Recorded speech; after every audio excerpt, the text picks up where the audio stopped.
Hello students, कैसे हैं आप लोग। स्टूडेंट्स, मैंने अपने पिछले लेक्चर में वर्क पावर एनर्जी चैप्टर में मैंने आपको वर्क के बारे में बताया था और उसका नेचर बताया था कि वर्क पॉजिटिव होगा कि नेगेटिव होगा कि वर्क जीरो होगा। आज सेकंड लेक्चर में मैं उससे आगे डिस्कस करने जा रहा हूं। स्टूडेंट्स, आपने लास्ट लेक्चर में देखा था कि W is equal to F D cos theta या W is equal to F dot D. ठीक है, अगर यहां पे थीटा हमारा जीरो हो जाए तो क्या होगा? कॉस जीरो वन, यानी वर्क क्या है? Work is equal to F into D, magnitude के भी फॉर्म में। अगर इसको ओपन करेंगे, ये स्केलर प्रोडक्ट था ना, एफ डी कॉस थीटा, और थीटा जीरो है तो ये आएगा। ये क्या बताता है? ये बताता है कि वर्क फोर्स और डिस्प्लेसमेंट का प्रोडक्ट है। लेकिन एक कंडीशन क्या थी? कंडीशन थी कि फोर्स हमारा कांस्टेंट था, फोर्स वेरिएबल नहीं था।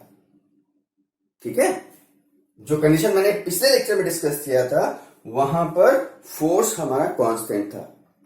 तो स्टूडेंट्स, अगर हम लोग एक ग्राफ खींचे एफ और डी के बीच में, फोर्स और डिस्प्लेसमेंट के बीच में, तो ग्राफ कैसा आएगा? फोर्स तो मेरा कांस्टेंट है ना, यूं चला जा रहा है हर जगह, और डिस्प्लेसमेंट बढ़ता जा रहा है। ठीक है ना, क्योंकि फोर्स कांस्टेंट है। ठीक है, तो हमारा ग्राफ इस तरीके से आएगा। हाँ, अगर बाय द वे हम कहते हैं कि फोर्स और डिस्प्लेसमेंट में फोर्स हमारा चेंज हो रहा है तो ग्राफ कैसा आ जाएगा? तो ग्राफ ऐसे भी हो सकता है। और फोर्स चेंज हो रहा,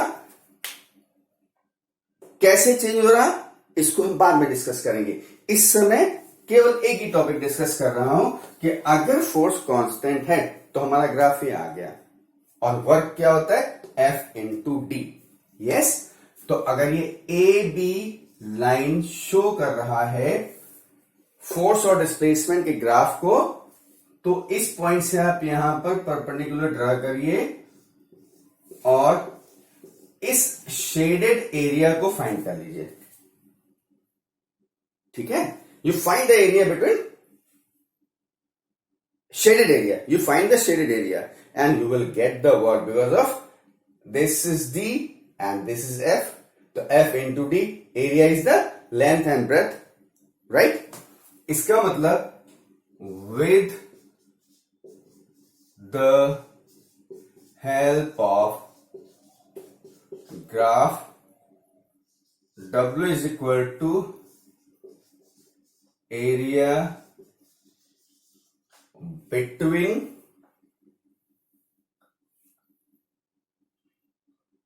F and D graph and D axis। इसको आप कह सकते हैं F कॉमा डी, यानी एफ डी ग्राफ है। ये ग्राफ किसका है? फोर्स एंड डिस्प्लेसमेंट का। तो ग्राफ कहां है? ये, और क्या है? डिस्प्लेसमेंट, डी फॉर डिस्प्लेसमेंट, और यहां लिखा हुआ एरिया बिटवीन। तो ये कैसे फाइंड करेंगे? अगर इसको हम नाम दें ए बी, ये ले लें सी, ये डी, तो this you will write A D A D into DC. और एडी क्या है स्टूडेंट्स? एडी इज एफ और डीसी क्या है? D, and that is F into D. Yes, तो स्टूडेंट्स, फोर्स और डिस्प्लेसमेंट डायरेक्ट दिया गया है आपको, तो मल्टीप्लाइड अगर पैरेलल है, या फोर्स डिस्प्लेसमेंट से कोई एंगल बना रहा है, सेकंड केस जो कल डिस्कस किया था पिछले केस में, तो वहां पर एफ डी कॉस थीटा ले लेंगे। और अगर आपको एफ डी नहीं दिया गया है, एफ डी का ग्राफ दिया गया है, that time you can find the work with the help of finding area between force displacement graph and displacement axis as shown in the figure. तो स्टूडेंट्स ये तो यहां तक का आपको क्लियर है, इसमें कोई डाउट नहीं है. आप ये लिखिए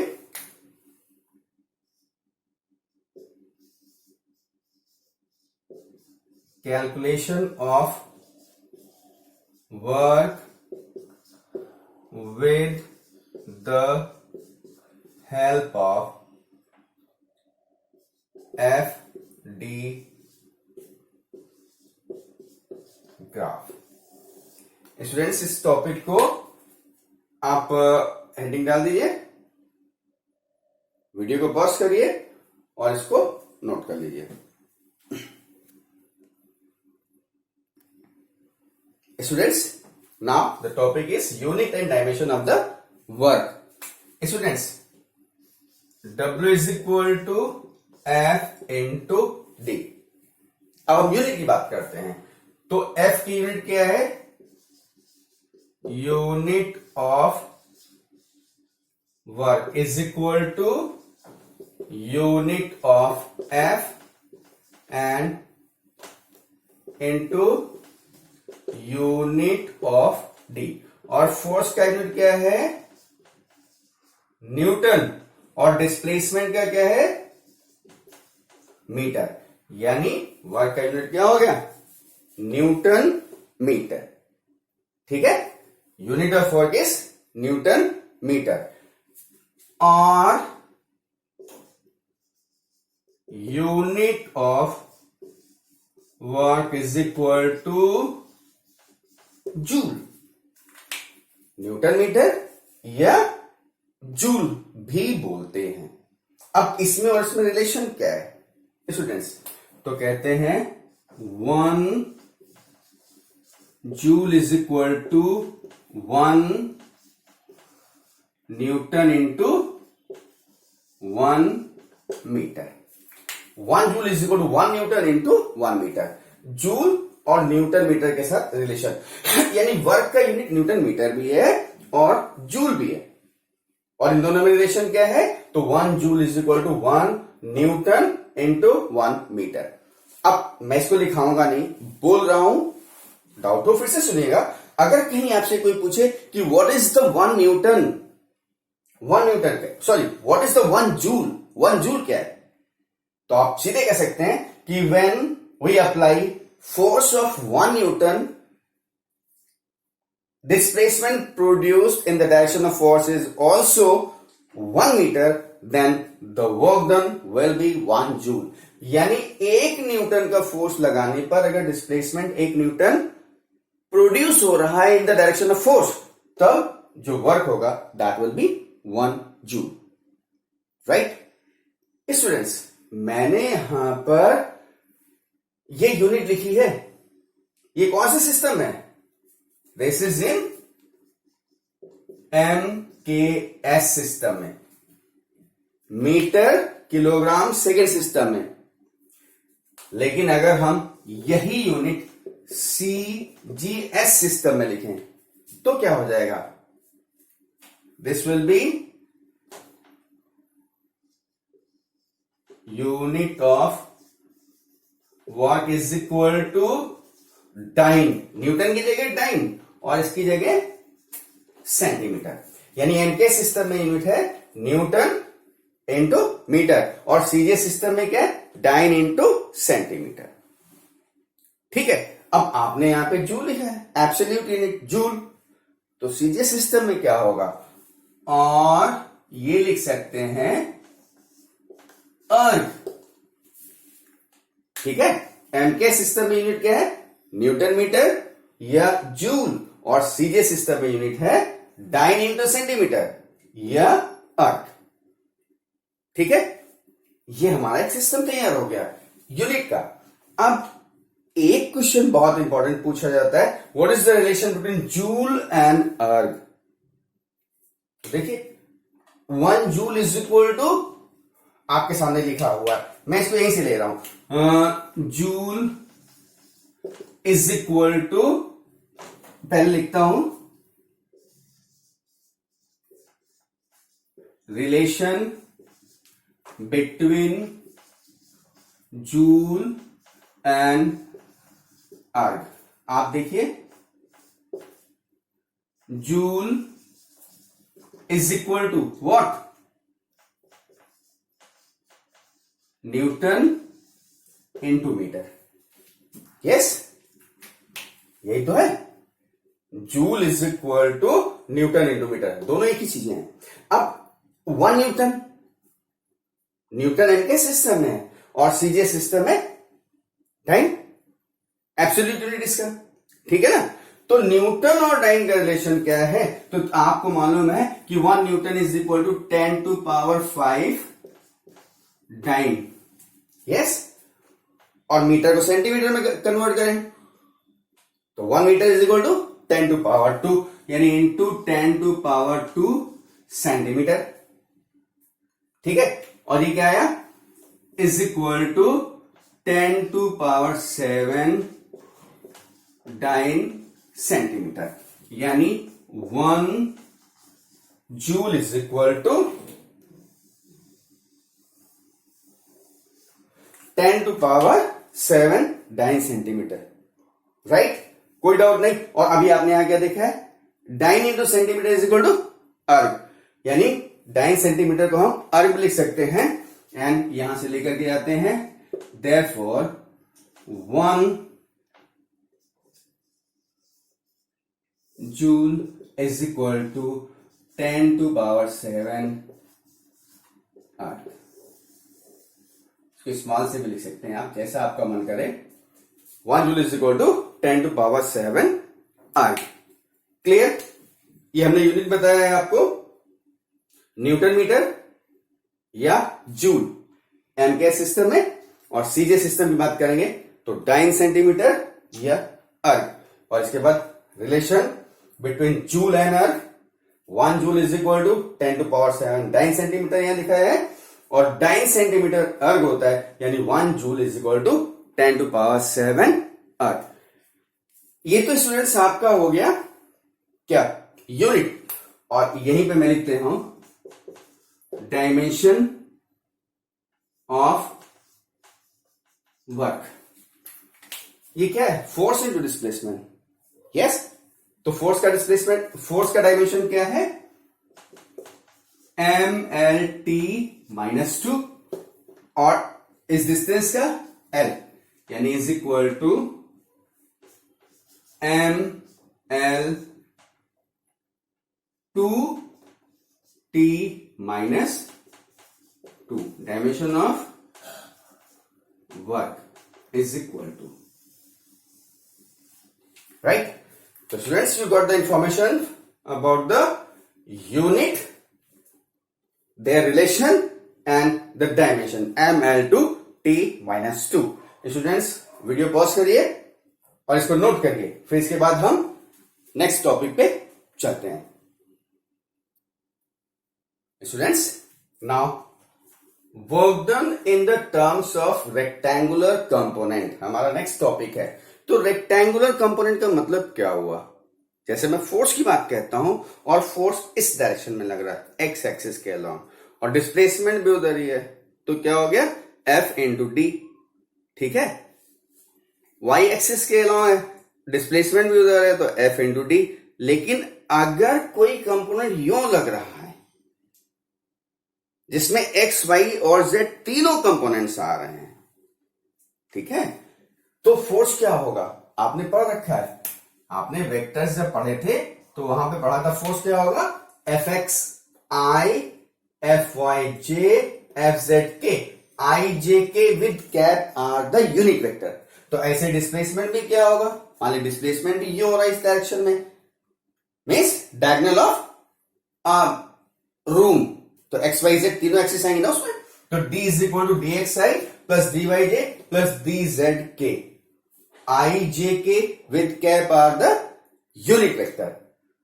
ठीक है, तो हम स्टूडेंट्स इस कंडीशन में वर्क डन क्या होगा, तो सीधे सीधे W is equal to F dot D, F क्या है, F X I plus F Y J plus F Z K dot D क्या है, D X I plus D Y J plus D Z K. और scalar product आपको करना आता है, यानी पहले आई आई को मल्टीप्लाई करेंगे, फिर जे जे को मल्टीप्लाई करेंगे और फिर के को मल्टीप्लाई करेंगे, यानी क्या हो जाएगा, F X D X I dot I plus F Y D Y J dot J plus F Z D Z K dot के।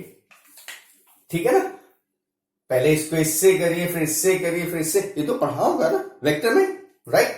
हम आई और जे वाला क्यों नहीं लिख रहे हैं, क्योंकि आई डॉट जे 0 होता है, आई डॉट के 0 होता है। ठीक है, केवल आई डॉट आई या जे डॉट जे या के डॉट के 1 देते हैं ना वैल्यू, आपको मालूम होगा, तो आई डॉट आई क्या हो जाएगा, ये 1 हो जाएगा, ये भी 1 हो जाएगा, जे डॉट जे के डॉट के 1, तो ये क्या हो जाएगा, F X D X plus F Y D Y plus F Z D Z, and this is your work done. और यहां पे लिख लीजिए I dot I is equal to J dot J is equal to K dot K is equal to 1। ठीक है, ये F है और ये एफ एक्स क्या है, magnitude along x axis, D x along x axis. अब जो भी कंपोनेंट्स हो गए तो ये आप कर सकते हैं। तो स्टूडेंट्स ये मैंने इसलिए बता दिया कि हो सकता बाय द वे आपको कोई क्वेश्चन दे दे कि F is equal to 3i plus 4j minus 5k and displacement d is equal to minus 2i minus 3j plus 7k, तो फाइंड वर्क दिस वन। ठीक है, तो इसको आप अपना प्रैक्टिस के लिए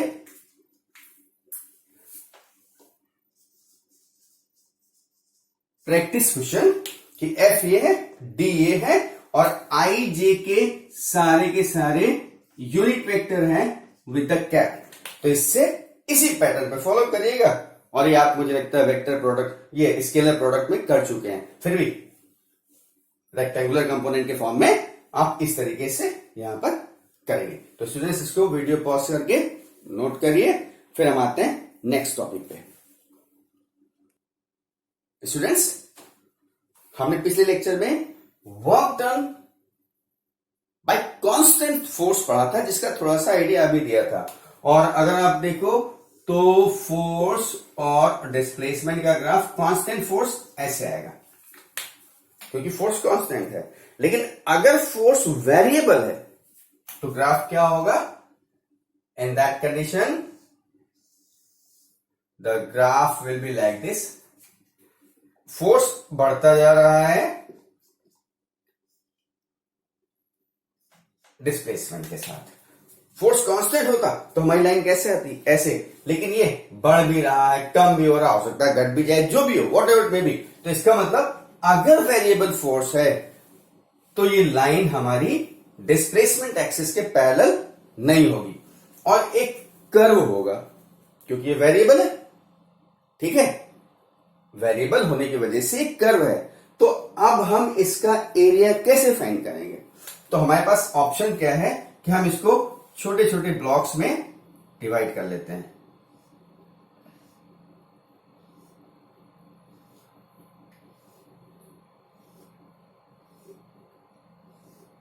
तो मान लीजिए किसी पर्टिकुलर पॉइंट पे फोर्स एफ है और ये डिस्प्लेसमेंट कितना है, ये ऑलमोस्ट स्ट्रेट लाइन होगी ना, ये ऑलमोस्ट स्ट्रेट लाइन होगी, ये ऑलमोस्ट स्ट्रेट लाइन होगी। तो वर्क क्या हो जाएगा, W is equal to F into delta X. और ये कितना वर्क है, यहां से यहां तक का तो नहीं है, केवल यहां से यहां तक का है ना, तो इसको बोलेंगे डेल्टा W। यस। अच्छा, आपने पहले पढ़ रखा है कि ये बहुत स्मॉल है, टाइम अगर बहुत स्मॉल हो तो हम इसको क्या कर सकते हैं, D W is equal to F into D X. Yes, ठीक है, एफ इंटू डी एक्स, इसमें कोई डाउट नहीं। तो ये ब्लॉक हमारा वर्क कहां से कहां तक का दे रहा है, यहां से यहां तक का। तो अगर हम इस पॉइंट से यहां तक का, यानी इसको जीरो डिस्प्लेसमेंट से डी डिस्प्लेसमेंट तक का, इस पोजीशन को इनिशियल मान लें जीरो, और यहां से डी तक का बात करें, डी डिस्प्लेसमेंट तक का, तो क्या हो जाएगा, टोटल वर्क हो जाएगा ना। तो कैसे निकालेंगे, तो पहले हम इसको निकाल लें, ये वर्क एरिया निकाल लें, फिर ये निकाल लें, फिर ये निकाल लें, और इन सब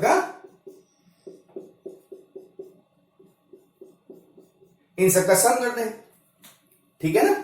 तो इसका मतलब W is equal to sigma D W, that is sigma F into D X. W is equal to, एक तो ये पैटर्न हो गया सिंपल सा, और एक इंटीग्रेशन मेथड से कहते हैं W is equal to integration F delta X, कहां से कहां तक, from zero to D. Yes, students कोई डाउट इसमें नहीं? हो सकता है एक डाउट हो कि एक्स एक्सिस पे आपने डिस्प्लेसमेंट डी लिया है और यहां डिस्प्लेसमेंट को डेल्टा एक्स ले रहे हैं, है ना। तो चलो, आपकी सहूलियत के लिए इसको हम डिस्प्लेसमेंट एक्स ले रहे हैं, डी एक्स। तो ये क्या हो जाएगा, जीरो टू एक्स। यस, इसको जीरो मानना है, लेकिन जीरो तो हमारा कहां है, जीरो यहां पे है, जीरो यहां पर है। तो ये डिस्प्लेसमेंट हमारी क्या हो जाएगी, x1, और ये डिस्प्लेसमेंट हो जाएगी x2। तो अब क्या होगा, x1 टू x2, यानी इसकी लिमिट x1 से x2 तक, यानी work is equal to F, और ये क्या हो जाएगा, this will not be D delta X, this will be D X, F D X, integration of F D X from limit x1 to x2. So this is the formula for the work done in the condition when your force is variable. बाकी चीजें अगर आपको नहीं समझ में आ रही है तो दोबारा देखिए। और वर्क क्या होता है, W is equal to F into D, लेकिन F तो लगातार बदलता चला जा रहा है भाई, F कांस्टेंट है, ये डिस्प्लेसमेंट कांस्टेंट है, हमने सीधे मल्टीप्लाई कर दिया, आपको वर्क मिल गया। लेकिन यहां F इतना है, फिर F इतना हो गया, फिर F और बढ़ गया, फिर और बढ़ गया, तो लगातार फोर्स बढ़ रहा है। तब क्या करेंगे, उस कंडीशन के लिए हम इसको छोटे छोटे पार्ट्स में डिवाइड कर लेंगे, और पार्ट्स में डिवाइड करके इंडिविजुअल पार्ट का एरिया निकालेंगे और सबको ऐड कर देंगे, जो मैंने लिखा है सिग्मा डी डब्ल्यू, यानी sigma F into D x. ठीक है, इसका दूसरा तरीका क्या है कि हम इंटीग्रेशन मेथड लगाएं, सम कर दें, कहां से, लिमिट जहां से शुरू हुई है, कहां से, ये x1 डिस्टेंस से गया है, यहां से इस डिस्टेंस को ले लीजिए x1, और यहां से ये डिस्टेंस हो गई x2। तो लिमिट x1 से x2 तक, किसको, f dx को इंटीग्रेट कर दीजिए। और ये अगर आपको याद आ रहा, ये आपको बताया गया है, ठीक है। और अगर नहीं बताया गया है तो मुझे याद आ रहा है, मैंने आपको ये बताया है, इक्वेशन ऑफ मोशन जब डेराइव किए हैं तो वहां पर इंटीग्रेशन भी, डिफरेंशियल भी, टूल्स में, मैथमेटिकल टूल्स में डिफरेंशियल इंटीग्रल का एक एक पार्ट बताया था, थोड़ा सा ही इंटीग्रेशन और डिफरेंशिएशन उसको करेंगे। तो इस तरीके से आप work done by variable force, यानी या तो ये पूरा एरिया निकालिए ब्रेक करके कर्व शेप का, और उसके लिए इसको पार्ट में डिवाइड करना पड़ेगा, या हम इस इंटीग्रेशन के फॉर्मूले को यूज करेंगे, W is equal to integration F D X, limit from x1 to x2, और बाय द वे अगर यहां से स्टार्ट हो रहा, 0 से स्टार्ट हो रहा, तो 0 से x डाल देंगे इसको, ठीक है। लेकिन हम जनरल कंडीशन लेकर के चल रहे हैं कि ये स्टार्ट हो रहा है x1 से x2 तक। अभी मैं इस पे आपको, आप पहले इसको नोट करिए, फिर मैं बात करता हूं। आप इस साइड को नोट मत करिएगा, अगर आपको नोट करना है तो आप इस पोर्शन को नोट किए, work done by the variable force. क्या लिखना है, इन दिस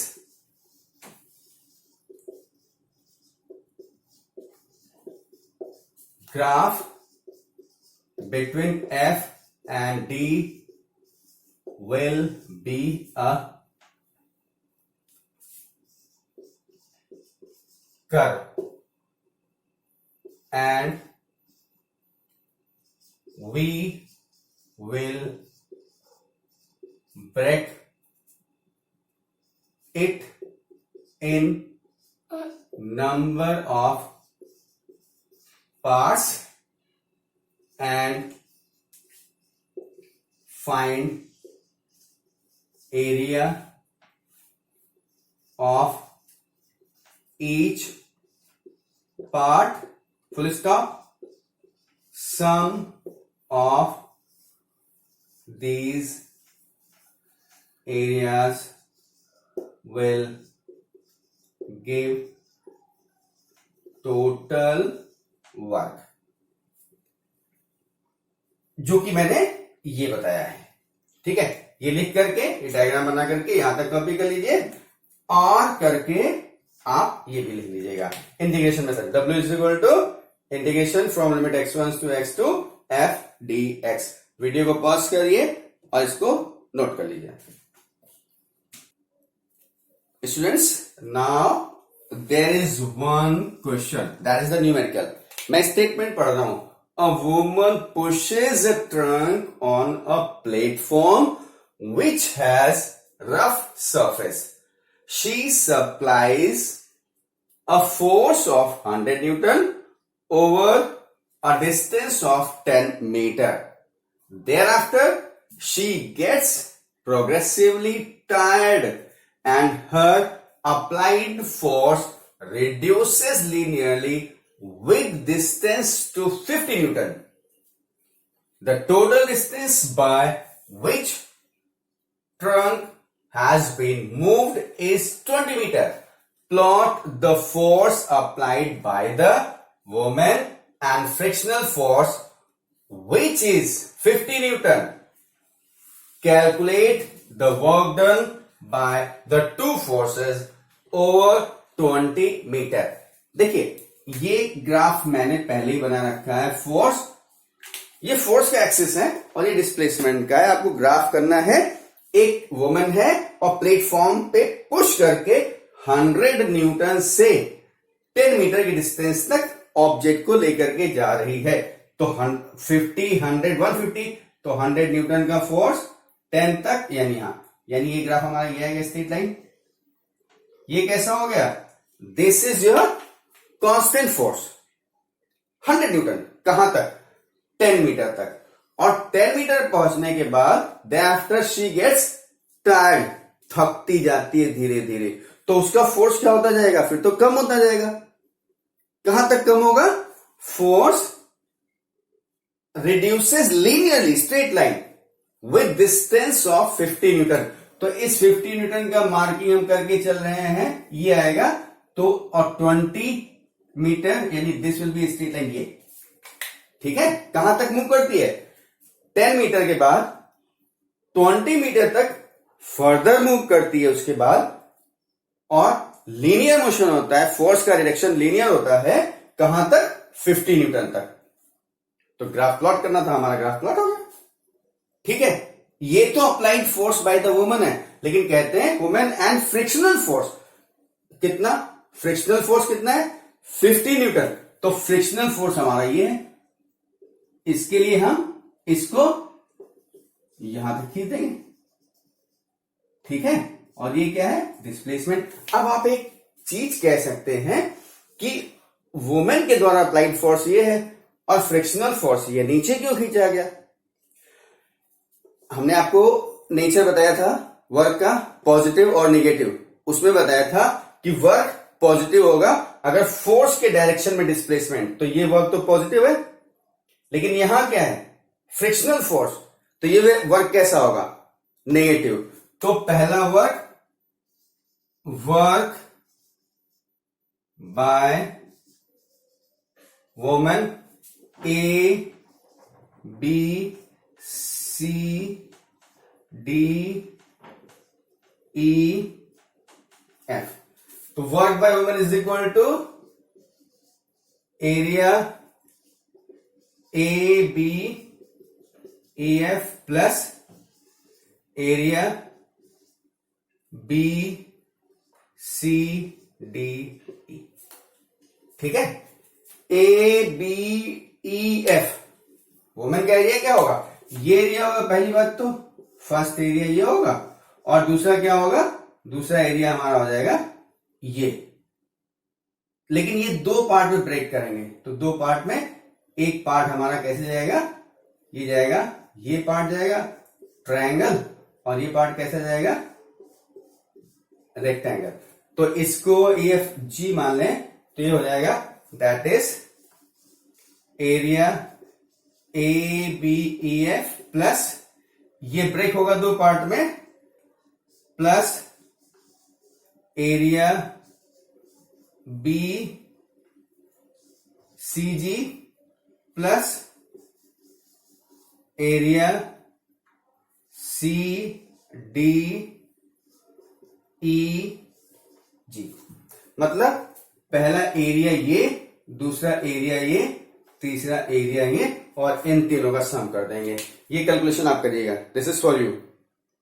ठीक है, ये अगर ये एरिया निकालेंगे तो L इंटू बी हो जाएगा।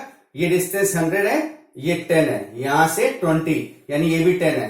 ठीक है, ये 100 है, ये 50 है, यहां से ई, ये जो आपका दिया हुआ है यहां पर ई जी 10 है, जी भी क्या है, ये भी 10 है, मार्किंग सब दिया है, ये कैलकुलेट करिएगा। अच्छा, सेकंड कहते हैं, और ये सब क्या आएगा, this all will be positive. और फिर कहते हैं work by friction is equal to area L M F D L F D L M, friction नीचे है, एफ डी एल एम, और ये शॉर्ट में लिख दे रहा हूं, एफ डी कितना है 20 और एल एम कितना है 50, दैट इज माइनस 1000 जूल। और ये माइनस क्यों है, क्योंकि फ्रिक्शन फोर्स से वर्क नेगेटिव आता है। ये वर्क कैसा होगा, this work will be positive and this will B negative. क्यों, क्योंकि ये फोर्स के डायरेक्शन में डिस्प्लेसमेंट हो रहा था, और इसमें फ्रिक्शन फोर्स इधर लगेगा और डिस्प्लेसमेंट उधर होगा, that's why this work will be negative. Video को पॉज करिए और नोट करिए। Students, second question, particle moves along x axis from 0 to 5, x is equal to 0 to 5 meter under force of this, find work in process. ये force है क्या, constant force है। पिछले question में हमने कांस्टेंट फोर्स लिया था दो पार्ट में, 10 मीटर तक कांस्टेंट फोर्स था और 10 से 20 तक वेरिएबल था।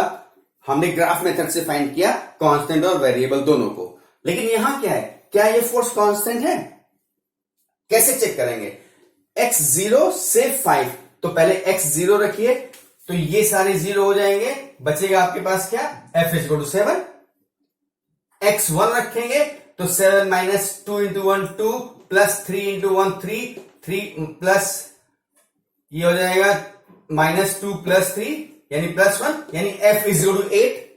कहने का मतलब x की इसमें 0 से लेके 5 तक की अलग अलग वैल्यूज रखेंगे x की, तो f हमको अलग अलग मिलेगा। इसका मतलब फोर्स हमारा कैसे है, वेरिएबल।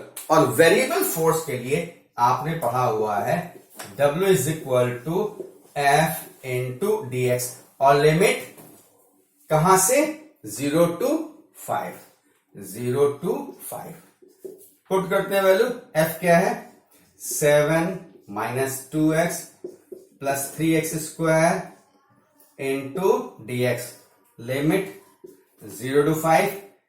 इंडिविजुअली अगर करते हैं हम तो integration 7dx 0 to 5 minus integration 0 to 5 2x dx plus integration 0 to 5 3x square dx। और dx का इंटीग्रेशन क्या होता है ये बताया जा चुका है, x।